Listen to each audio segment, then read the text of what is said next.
Physical science time. Let's talk about Newton's third law. Okay, galaxy pin. Newton's third law. Write it down, please. Newton's third law. Now that we have a live audience here, you guys, who knows Newton's third law? Would anyone like to share Newton's third law? The third law. Isn't it the gravity thing? That one is more related to the second law, but we'll get there in a second. But yes. The one that comes after the second law? Very good, Roman. It does come after the second law. You want to try, Alexa? What goes up must come down. That's not really one of them. Let me help you out here. Ready? Newton's third law is how it's going to start. For every, you can probably get the rest, right? For every, I'm going to tell you, action. Yeah, there is an equal and opposite. Are you all writing this down? I don't have paper. Can I go down to my locker, no? And grab. We'll edit this in post. Newton's third law. For every action, there is an equal and opposite reaction. So it's important for us to know, and this is the first thing we often talk about when we do Newton's third law, is that although the forces, let's write this down, please. I'm just going to make it abundantly clear to you from the beginning. Although the forces are equal in magnitude and opposite in what? Equal in magnitude and opposite in direction. Equal in magnitude and opposite in direction, they don't cancel.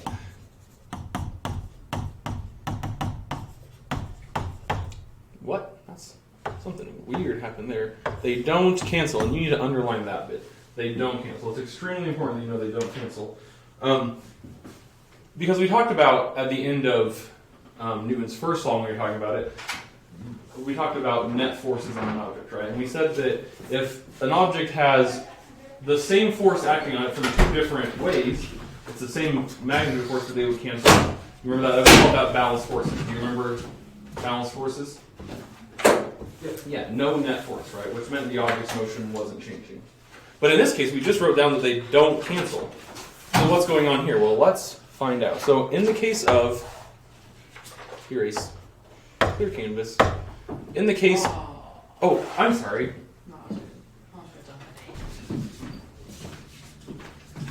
Okay, so they don't cancel, and we're going to talk about why. So when we talked about forces that did cancel, we had, for instance, one object. Give me an example of an object real quick here. Banana. Octopus, that's a better one. Banana's fine. Octopus is better and cooler. Who? I thought you did. I said apple. Oh, I heard octopus. I hear what I want to hear, whatever. So there's this looks kind of like an octopus. It's like a abstract interpretation of an octopus. If we say the octopus has a force of, for instance, 10 newtons acting on it in this way, another force of 10 newtons acting on it this way, the net force, we know, equals 0, and therefore there's no change in motion, right? The difference is, with Newton's third law, when we talk about for every action there's an equal and opposite reaction, the difference is that there are two objects when we're talking about Newton's third law, whereas this octopus is only one. So now give me another object, or give me two more objects. Refrigerator. Okay, refrigerator. That's a nice easy one. Refrigerator and dolphin. Perfect. Refrigerators, I think, are blue. I just want to see you draw a dolphin. Okay, I'm going to do my best. Refrigerator and... well, I gave it a shark tail, but... That's a good. It's an alright dolphin. Anyway, so if under these circumstances, you know the usual refrigerator dolphin circumstance, the dolphin applies a force to the refrigerator of 10 newtons. That's it. And that is Dolphins can go pretty fast. Naked. Yes. And the refrigerator applies a force of 10 newtons back to the dolphin. That's all it's saying, is that when the dolphin applies a force to the refrigerator applies a force back. Right? If I apply a force to, you can't really see 10 anything. newtons, you can put a dent in a refrigerator. No. If I apply a force of 10 newtons to this Promethean board, it applies a force of 10 newtons back to me. All it's saying is that when thing X applies a force to thing Y, thing y applies the same force back. That's why when I push on this, I don't go straight through it, right? If I push on the air instead, it doesn't supply a 10 Newton force back at me. Because it can't, because it moves out of the way. The difference here is that in this one, the net force equals 0 because it's acting on one object, but there are two forces. One object, two forces. In this one down here, it's two objects, each with, well, how many forces are acting on the dolphin? 1, 2. No, just one. Just the 10 newtons from the refrigerator. How many forces are acting on the fridge? Just one. The newtons from the dolphin, right? So there are two objects, each with one force. So these don't cancel because it's two separate objects. And that's, write that down in your book. And this is one of the most important things in this entire lesson is when discussing Newton's third law, the forces, although they're equal and opposite, right? The forces don't cancel because they act on fill in the blank.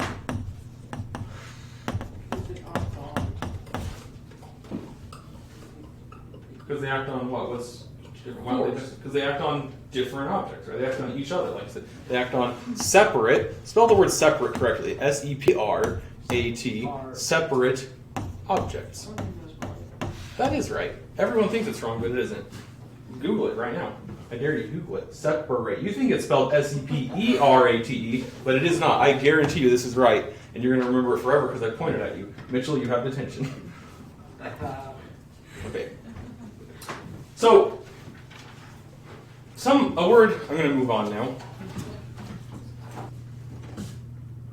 Okay, so another word that sometimes comes up when we talk about force, and you guys have said this word when we were doing the lab for this, momentum. So let's write this down. We're not using rainbow glitter. Momentum. And you've heard the word momentum before, maybe even used metaphorically, right? You might say that someone running the presidential election, which we're not going to get into, you might hear someone say about a presidential candidate, they have a lot of momentum, right? And when something has momentum, we might say that a freight train has a lot of momentum. What does that mean to you when something has momentum? Going a lot of force. Yeah, okay, there's a lot of force pushing it, maybe. What else? Easy or hard to stop? It has a lot of momentum. Hard to stop, right? That's why we say things like presidential candidate X has a lot of momentum. It'll be hard to stop, right? The freight train is hard to stop because it has a lot of momentum. So momentum we can think of as, it's kind of like inertia, but don't get confused because remember, inertia was every object in motion tends to stay in motion, and an object at rest tends to stay at rest unless acted upon by an outside force. Whereas momentum is specifically how hard it is to stop a moving object. So just from the definition, what's the momentum of this Promethean board? 0. Yeah, 0, right? It's not moving, and so it has no momentum. We use this calculation to calculate momentum. P, which is momentum, equals m cross v. And this is something called cross product, which we'll not talk about in this video. But for now, you can pretend this is like multiplication, because for the cases we will use it in, it is multiplication. Where P, we're going to write down the thing we love to write down our equations. P is momentum, and we'll talk about what units it's measured in a second. M is, you already know, say it, mass, measured in what? kg, standing for kilograms.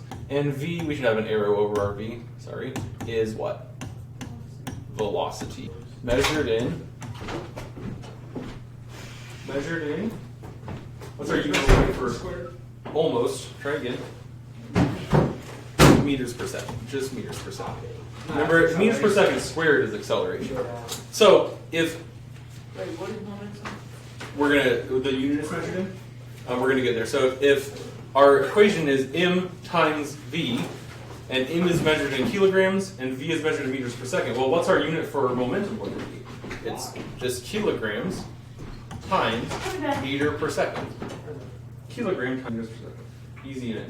Unlike force, which when we calculated it, we changed kilogram times meter per second squared to newtons, there's no special kind of abbreviated unit for this one. We just call it kilogram meters per second. So let's real briefly, we're going to talk about two things. We're going to do a calculation with this, and we're going to talk about the law of conservation of momentum. So basically, I'm going to pause it. So basically, the law of conservation of momentum, let's write this down in a little box over here. Law of conservation, I'm just going to abbreviate momentum with the P of momentum. The law of conservation of momentum says that in any collision, momentum is conserved. In any collision, that means when two objects do what? Collide. In any collision, momentum, instead of using the word conserve since that's part of the thing, let's say momentum total. That's not how you spell the word total. Oh, there we go. Okay. Momentum total does what? If we're saying it's conserved, it does what? Saves. Yes, it saves the way that it stays the same. In any collision, momentum total stays the same. So, manipulatives. Look, here's my Dia de los Muertos goals. Nice. If we have one staying still, this one staying still. Can you all see this too? I'm doing it for the camera, but you can see it too, right? If this one is staying still, and this one's coming with a certain velocity, what else does it depend on besides just its velocity? Momentum.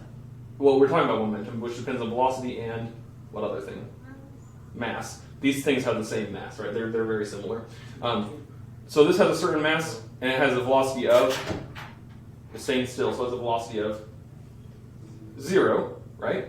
So its momentum is 0. Because it doesn't matter what its mass is. This could be a black hole with a mass of billions of times the mass of the sun. And if it's not moving, its momentum is 0, right?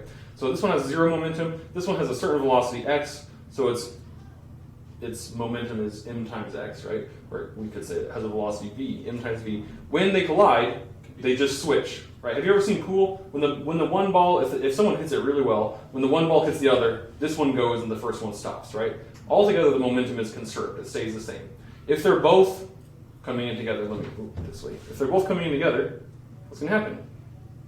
Bounce off. Yeah, with the exact same velocity, or sorry, the exact same speed, but in opposite directions, and therefore opposite velocity. So they bounce and they go the opposite way, right? Law of conservation movement. That's pretty simplistic. That's a very simplistic reckoning of the law of conservation momentum, but we're going to do a calculation real quick here, and then we're going to call this video good. So if we have an object, let's say Roman's riding his bike, and Roman and the bike together have a mass of 78 kilograms. So Roman and the bike together have a mass, oh, that's the eraser, mass of 78 kilograms. And they're riding at a velocity of, how fast can you ride your bike, Roman? 20 miles per hour. 20 miles per hour. So that's about, we'll say, about 10 meters per second. What's his momentum? So we're trying to find P. Well, what's the first step we should do? Write the equation. Tell me the equation to write. P equals M cross B. Good. Next step. Substitute. So tell me what to write. P. Not just Roman. Alexa, tell me what to write. 78 kilograms. And then, is that a cross? Yeah, I made it a dot, but it really should be a cross. Okay. And then 10 meters per second. And the answer? What do you think, Dylan? What's the answer?